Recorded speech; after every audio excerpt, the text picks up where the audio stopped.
Салам достор. Бүгүн мен сиздерге кокостон кантип сүт жасаганды көрсөтөм, айтып берем. Биз бүгүн тетиги жерге барып, Токой жакка барып, мындай кокосторду терип келдик өзүбүз. Анан кокостордун сыртын арчыса, мындай чыгат. Ушу өзү кокос. Бул кокостун защитасы десем болот. Ушу суун сактайт экен да.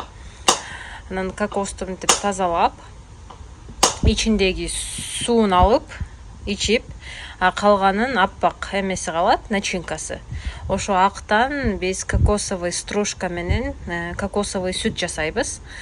Негизи эле кокостун сүтүн биз Чикагодагы аябай көп колдончубуз. Бизге аябай жагат. Натуральный, анан даамы дагы аябай сонун да. Бул жака келип, өзүбүз үйдөн жасаганды үйрөндүк. Балдарга дагы жагат, кашага, мороженого, блинчикке, бардык нерсеге колдонсо болот негизинен.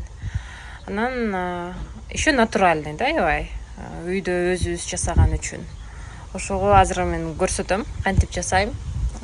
Мынтип сыртын катуу болот, балка менен сыртын жарып, ичиндеги ак этин алабыз. Анан ошо ак этинен блендер менен сүт жасайбыз. Биринчиден айтып кеттим, органик, өтө пайдалуу ден соолукка. Анан даамдуу. Бака бизге коконат алган үчүн баратат. Ушундай коконат өскөн жерге келдик, океандын жээгинде.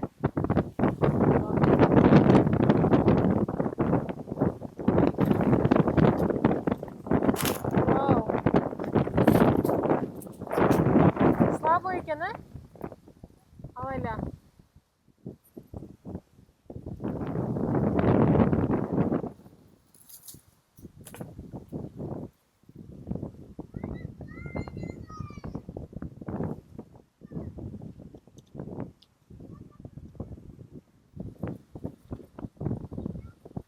Вау.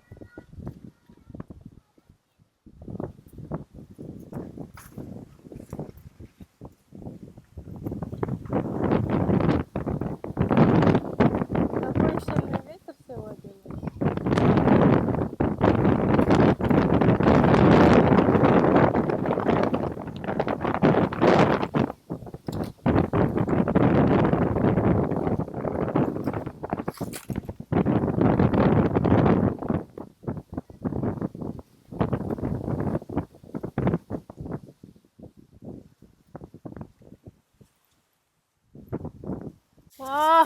Бул жактан жакшы көрүнүп турбайсыңбы?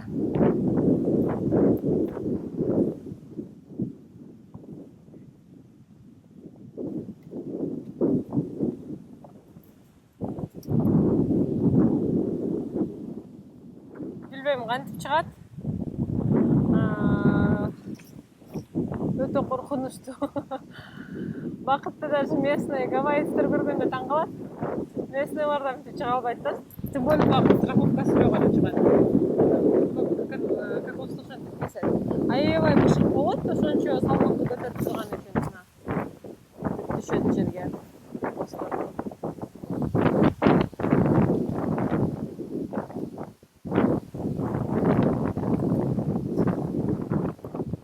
Бычагы бар өзүнүн.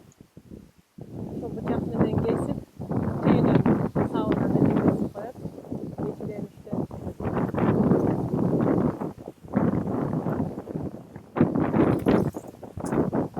Чоң экен аябай,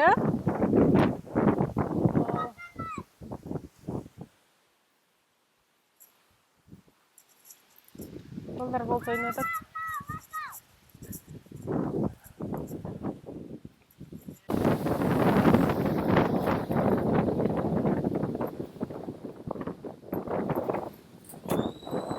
Вау.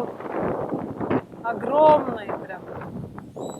Ачкан оңой эле болот. Өтө чоң экен.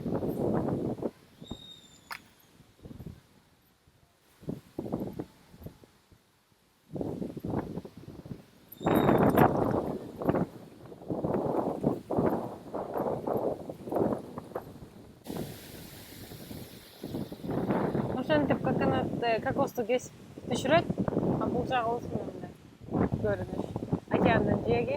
Бул жер fish pond болгон үчүн суу коричневый болуп атат. А тетиги жерден бөлүнөт, көрдүңөрбү? Ал жагы суу таптаза.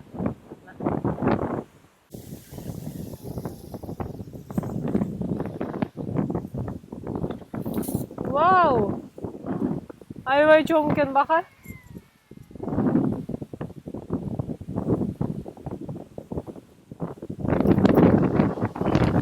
Шамалды карачы.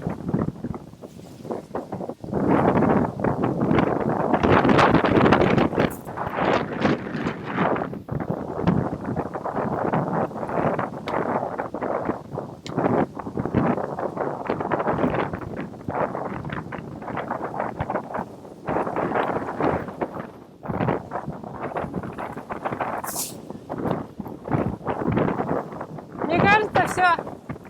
Бүттү го.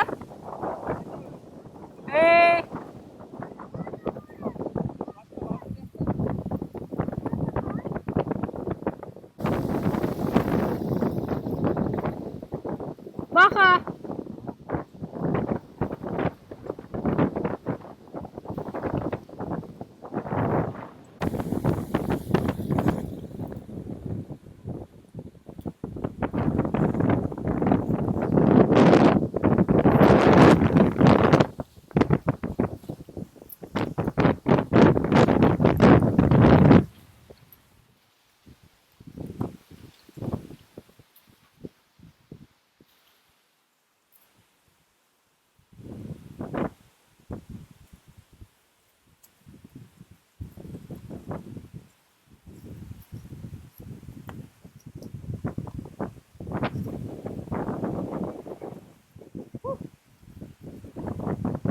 Вот столько кокосов собрали, мына 2, 4, 5, 7, 10, 14, 15, 16, 17, 18, 19, 20, 21, 22. 22 кокос.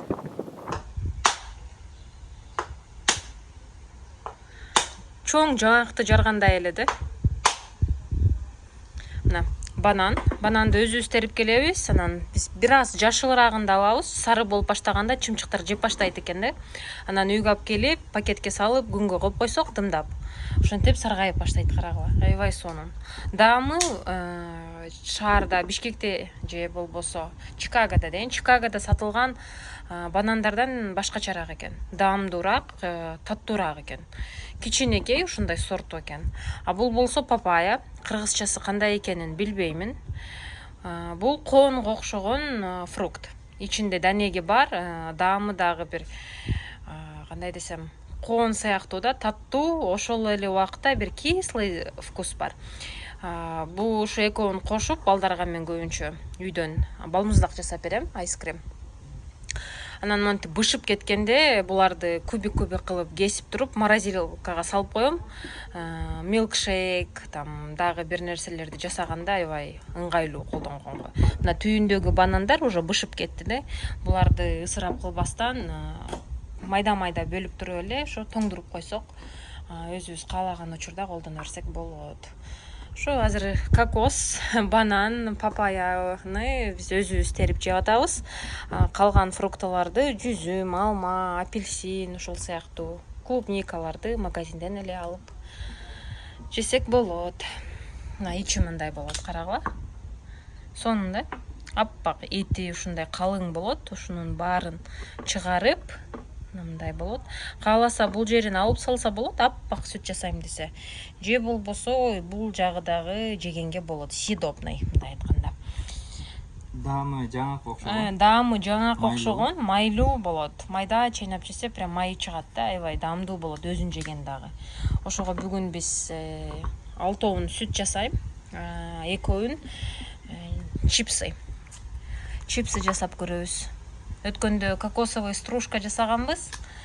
Бүгүн чипсы жасап көрөлү, балдардын кашасына кошуп бергенге. Мына ошентип эле жаңак окшотуп, калыңдыгы ушундай болот, аябай бекем.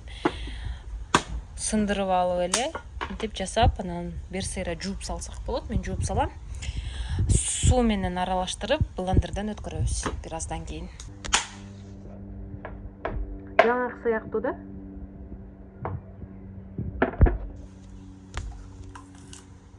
Аппак ичи прям белоснежный. Азыр бунун баарын ичин чыгарып, кухняга барып, сүт жасайбыз. Вот ушундай сүт болду. Бул жакта дагы где-то бир 1 литрден ашыгыраактай сүт бар. Негизи эле бул сүт ойдун сүтүнө аллергиясы бар адамдарга аябай жакшы туура келет да. Организмге дагы жагымдуу өсүмдүк сүт болгондуктан. Бул жакта вегандар, ойдун сүтүн иче албагандар, вегетарианецтер, жалаң ушундай өсүмдүктөрдүн сүтүн ичет го.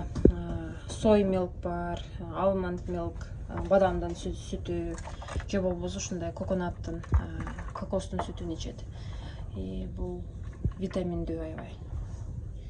Биз веган болбосок деле, бирок ушул сүт бизге аябай жагат. Өзүбүз жасаганды үйрөнүп алып, аябай сүйүнүп жатабыз. Жакшы варианты табылды деп карагыла, мындай кадимкидей коюу, майлуу сүт. Магазиндеги сүткө караганда коюураак, алар көбүрөөк суу аралаштырып салат окшойт, көбүрөөк кылыш үчүнчү. Биз магазиндин сүтү менен салыштырып көрдүк. Биз жасаган сүт более мындай коюу, анан майлуураак экен. Балдарга аябай жагып жатат.